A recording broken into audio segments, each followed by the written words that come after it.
acompañe también tus papás. ¿Están ahí? Está. Con permiso. Aquí igualito. Así volteado, abuelito.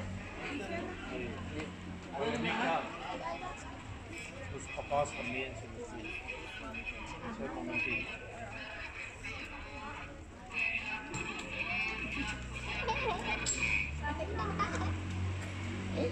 Buenas tardes a todos, bienvenidos. Aunque ya compartieron su vida un rato ellos, pero importante que usted, mamá, entréguela en la puerta de la iglesia, recomiéndele algunas cosas. Mauro. De todo corazón, ya sabes. Te lo entrego a mi hija. Sana. Gracias a Dios. Y espero que se sigan repitiendo como siempre hasta ahorita. Sí, que se sigan queriendo. No hay que llorar, hay que llorar de alegría. Señor, dígale una palabrita. Sobrino, igual te entrego a mi sobrina. Espero que se lleven bien, se respeten como hasta ahorita. Y felicidades. Órale. Dígale, abuelita, la recibimos, o la queremos, o qué pasó. Pues sí,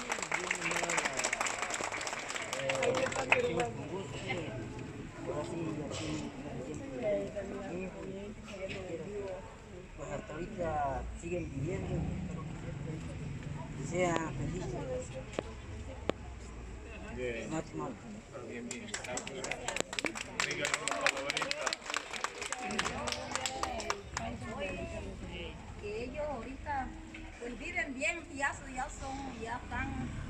Yo quisiera que ellos se quieran en las buenas y en las malas, como él a ella y ella a él, que sigan viviendo bien y nosotros eso es lo que deseamos, que ellos vivan.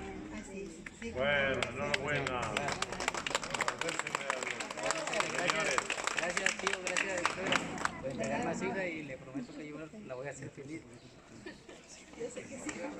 Órale, lado derecho. Lado derecho. Para acá.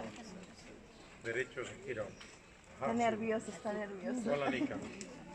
Les doy la bienvenida en nombre de nuestra iglesia, en nombre del Padre, del Hijo y del Espíritu Santo. Amén. Igual la Nica.